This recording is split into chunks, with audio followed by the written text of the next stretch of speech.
Hello class, a very warm welcome in today's session. In today's session, we are going to continue our chapter that was motion.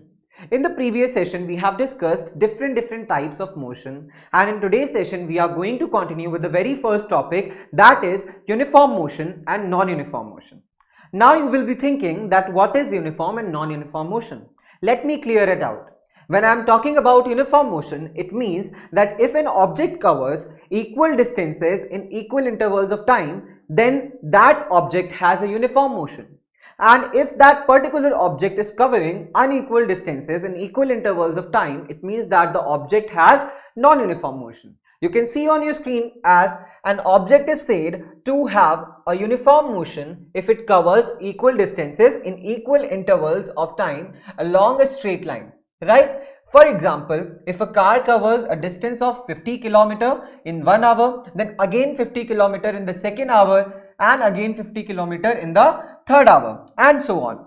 It is said to have a uniform motion because it is clear here that the object is covering equal distances, that is of 50 km in equal intervals of time, that is for the first hour, second hour, third hour and so on. And that's why we can say the object has a uniform motion. But an object is said to have non-uniform motion if it covers unequal distances in equal intervals of time. For example, a car which travels 30 km in first hour, 50 km in second and 40 km in the third has non-uniform motion. Now here you can see that the intervals of time is equal, like the first hour, second hour, third hour and so on.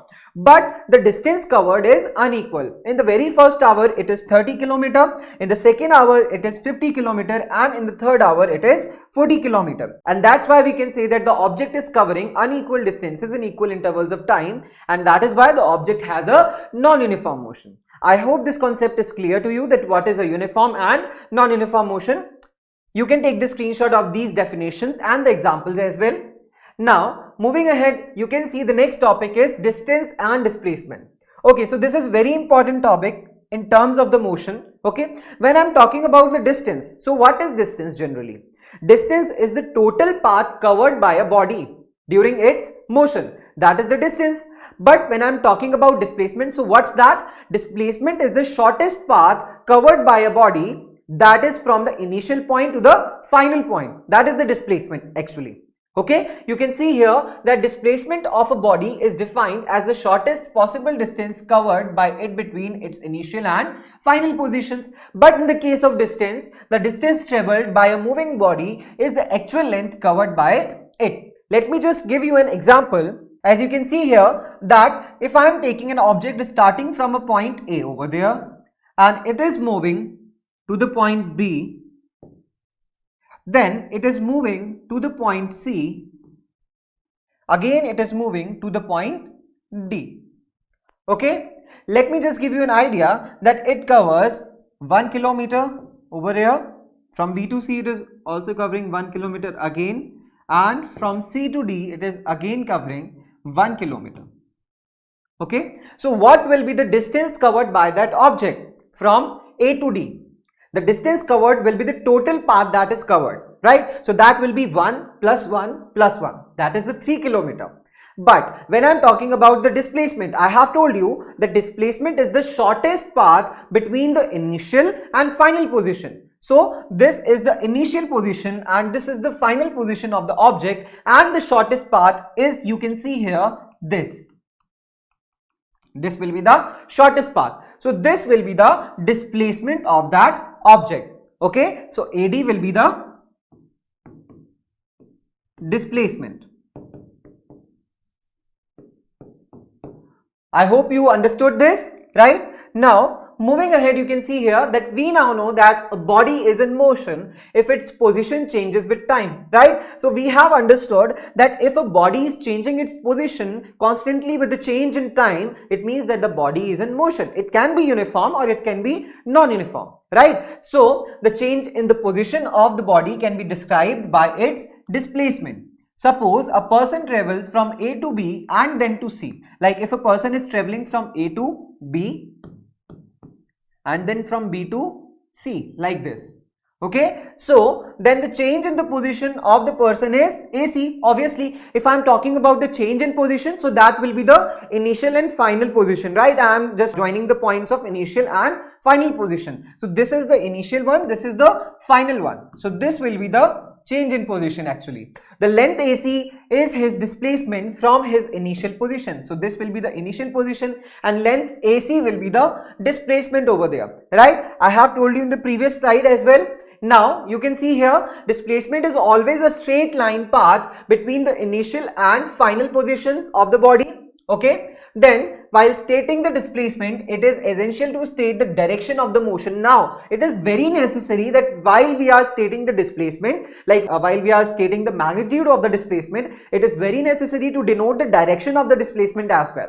Okay, why? Because if A is going to be from B to C, like from A point it is going to B and from B to C, so this will be the displacement we have studied. But when you are saying to someone that an object is covering the displacement AC, but in which direction, you have to denote the direction as well. But in the case of distance, there is not a need to denote the direction because that is the total path covered actually. Okay, so in displacement it is very necessary to denote the direction, but in distance it is not necessary that you are going to denote the direction, and that's why displacement is a vector quantity and distance is a scalar quantity. We will also discuss that what are scalar and vector quantities further. Okay, you can see here, thus for the above example, the displacement was along AC and not CA. Obviously, so it is going to displace from A to C, not from C to A. Okay, but if the initial point is C and the final point is A, so obviously the displacement will be CA. Okay, so that's why you know that what is the value of direction for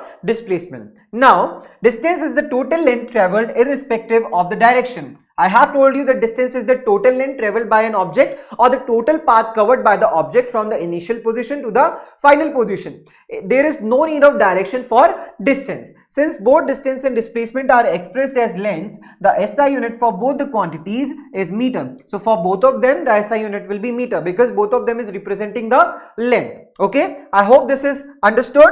Now, moving ahead, you can see that we have example 1 over there which says that an object moves 6 km due west and then 8 km to north. Now, there is very important rule that I am going to tell you, that whenever you are denoting the directions, just draw a plus or addition sign like this, and the north direction is this will be the south direction, this will be east, and this will be west. Always remember this. Okay, so according to this, the question says an object moves 6 km due west, like an object is moving 6 km due west, this is the west direction, and then 8 km due north, so this will be the north direction, 8 km, right? So find the distance covered by the object and its displacement. You have to find the distance as well as its displacement. See, this will be the initial point, right? From A to B, it covers A to B 6 km, and then from B to C it covers 8 km, right? Now if you want to find the distance, that will be the total path covered. So total path covered will be 6 plus 8, so that will be 14 actually. This is not 1.4, this will be 14. Okay, 14 km. Right, so the object covers 14 km of distance, but when we are talking about the displacement, so that will be the shortest path covered from the initial position to the final position. Okay, so this is the initial position and this will be the final position over here, so that's why the line joining A and C will be the displacement. Now if you want to find the displacement, so you know the Pythagoras theorem or not, I am going to tell you Pythagoras theorem. If you know that will be good, but if you don't know, then I am going to tell you that what is Pythagoras theorem. Pythagoras theorem is used to find out the hypotenuse. This will be the hypotenuse. You can see this is a right angle triangle, right? So it is forming right angle at B, so that's why AC will be the hypotenuse, BC will be the altitude, and AB will be the base. So according to Pythagoras theorem, if you want to find out hypotenuse, so h square, I mean hypotenuse square, will be equals to altitude square plus base square, right? So this is the Pythagoras theorem, and from here you are going to find the displacement, that is AC, because AC is the hypotenuse, so you can easily find hypotenuse with the help of PGT theorem. Okay, moving ahead on the next screen, you can see here that we have used the Pythagoras theorem over there, right? I am going to tell you. We have studied that the object is covering like this 6 kilometer, and then due north it is covering 8 kilometer, right? And if you want to find out this, like this will be the displacement A, B, C. So AC will be the displacement, and if you want to find out the AC, so you have to do what? AC square is equals to AB square plus BC square, right? This will be the Pythagoras theorem. So according to this, what happens that AC is equals to AB square plus BC square under root. Now why I have put under root over there? Because the square of AC is transferred on the right hand side, and when the square of something is transferred from right hand side to left hand side or left hand side to right hand side, then it becomes square root. Okay, this is a rule. So over there you have to write the values of AB. AB is what? 6 kilometers. So 6 square is 36 plus BC is what? 8 kilometer, that is 64. So this will be 100, and 100's square root is 10. So 10 kilometer will be the displacement over there. You can see here, this will be the displacement. Okay, the whole calculation is over there. You can take out the answer with the help of that. So the displacement of the object is 10 kilometer towards northwest, while it covers a distance of 14 kilometer. So you can see clearly here that distance is greater than the displacement, obviously, because distance is the total path covered and displacement is the shortest path covered from the initial position to the final position. Right? I hope this is clear to you with the help of example. Now, moving ahead, you can see that the next topic is scalar and vector quantities. Now, you don't have to worry. I am going to tell you that what is a scalar and what is a vector quantity. When I am talking about a scalar quantity, it means that a quantity which has to be denoted with the magnitude only, that will be a scalar quantity.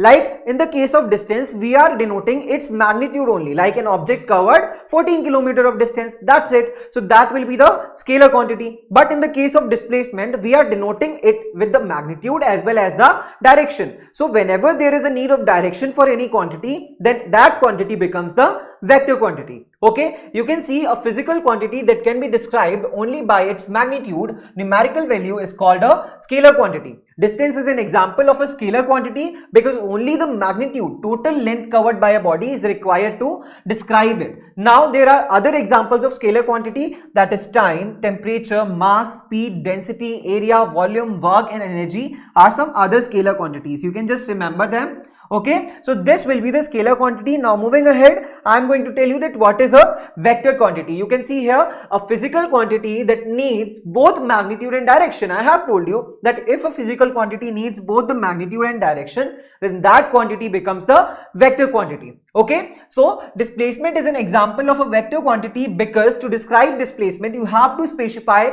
both the magnitude, distance covered, as well as the direction from initial to final position. Like in the case of displacement, we are going to denote the magnitude, like the distance covered, as well as the direction also from the initial to the final position, like what is the direction from initial to final position. So that's why displacement becomes the vector quantity. Some other examples of vector quantities are velocity, acceleration, force and weight. These will be the examples of vector quantity. Okay, I hope this is understood.